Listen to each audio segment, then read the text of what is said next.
नमस्कार बच्चों, आज के वीडियो में हम करने वाले हैं जूलियस सीजर एक्ट 1 सीन 2 का रिवीजन।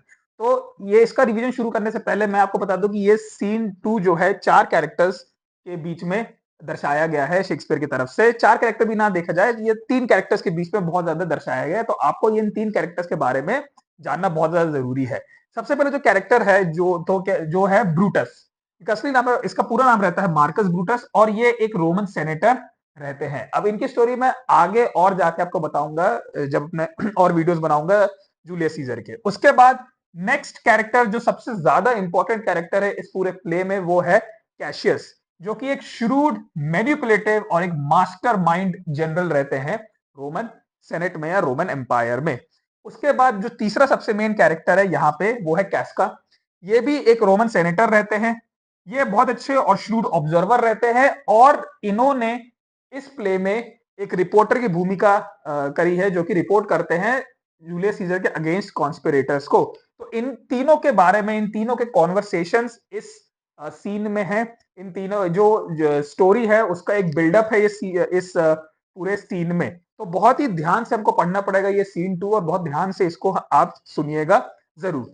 चौथे जो कि एक और इंपॉर्टेंट कैरेक्टर है प्ले में, जिनका अभी तो स्टार कैरेक्टर नहीं बट बाकी जाके बहुत ज्यादा कैरेक्टर्स रहेगा, वो है सिसेरो, जो कि एक रिस्पेक्टेड एलीट रहते हैं, एलीट क्लास के रिस्पेक्टेड एल्डर रहते हैं रोम के, बहुत अच्छे ओरेटर रहते हैं और एक एक्सपीरियंस्ड मैन रहते हैं जिनकी बात पूरा सेनेट और रोमन एम्पायर सुनता है। तो इन तीनों और चार रादर पूरे चारों के बीच में जो कॉन्वर्सेशन है उसके बारे में सीन 2 ये पूरा का पूरा है। तो अब सीन 2, जैसे मैंने सीन 1 में बताया था कि जूलियस सीजर ने पॉम्पे को हराया है और जूलियस सीजर की अब एंट्री हो रही है रोम के अंदर। काफी लोग खुश हैं, काफी लोग ना खुश हैं। ठीक है, सीन 1 पूरा इन्हीं के ऊपर था। एंट्री हो रही है, वहां पे फ्लैवियस अमारुलस रहते हैं, उन लोग मना करते हैं, चीजें रहती है, बहुत सारी चीजें रहती है। वो पूरा सीन 1 में, अगर आपने मेरा पिछला वीडियो देखा है तो नहीं देखा है तो जरूर जाके वो पिछला वीडियो स्टार्ट होता है कैल्पर्नी और एंटनी से।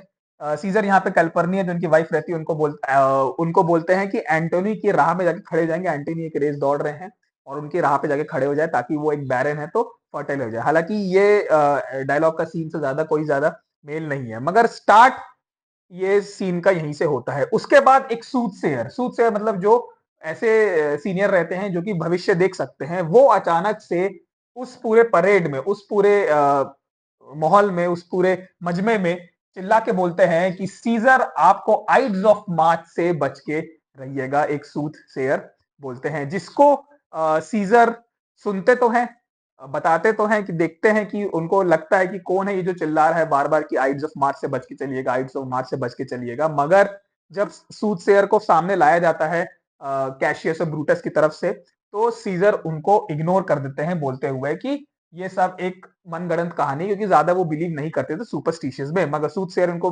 रेगुलरली वो एल्डरली मैन बोलते हैं कि आप बच के चलिएगा आइड्स ऑफ मार्च, मतलब 15th ऑफ मार्च को आप बच के चलिएगा, कुछ विनाशकालीन हो सकता है उस समय।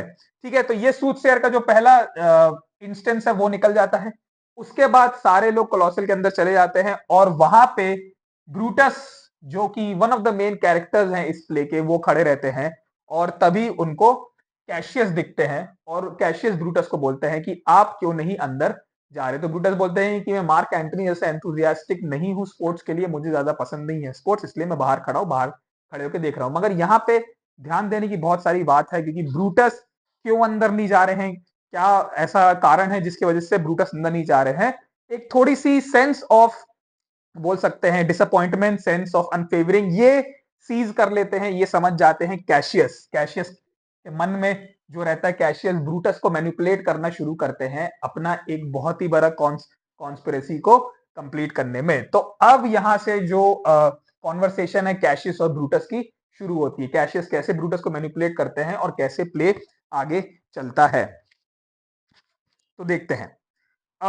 बात यहाँ पे मिरर्स और रिफ्लेक्शन, मतलब एक पर्सोनिफिकेशन की बात हुई है कि मिरर्स और रिफ्लेक्शन के बीच में बात हुई है।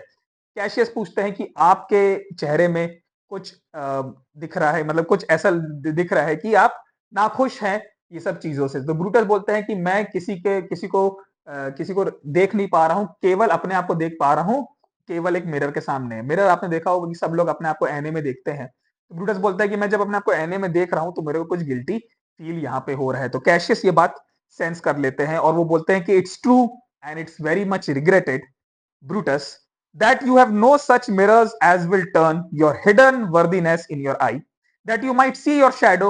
I have heard, where many of the best respected in Rome, except immortal Caesar, speaking of Brutus, and groaning underneath this age's yoke, have wished that noble Brutus had his eye. तो वो Cassius यहाँ पे बोलते हैं Brutus को कि आपको mirror में जरूर देखना चाहिए, काश ऐसा मिरर बनता कि आपको आपकी वर्थ बता पाता कि आप जो इमोर्टल सीजर है, इमोर्टल सीजर मतलब ये एक सार्केस्टिक कमेंट था सीजर को कि सीजर बिल्कुल अब इमोर्टल हो चुके हैं, उनके उनसे बिल्कुल टक्कर में आप हैं, आप अपनी वर्थ नहीं समझ पा रहे हैं, इसलिए आपके लिए वो ऐना देखने की बात जरूरी है। ब्रूटस अपने आप को थोड़ा अंडर एस्टिमेट करते हैं कि what dangers would you lead me Cassius that you would have me seek into myself for that which is not in me. तो ब्रूटस बोलता है यहाँ पे बार बार बोलते हैं कि भैया मेरे अंदर वो क्वालिटी नहीं है जो सीजर के अंदर है, आप ऐसा क्या मुझे किस तरफ लीड करना चाह रहे हैं जिसमें मैं एक ट्रबल में पढ़ सकता हूं। कैशियस यहाँ पे बोलते हैं Brutus, don't be suspicious of me if you think that I joke with a common jest or that I make a love cheaper by swearing it to every stranger I meet who declares his affection of me.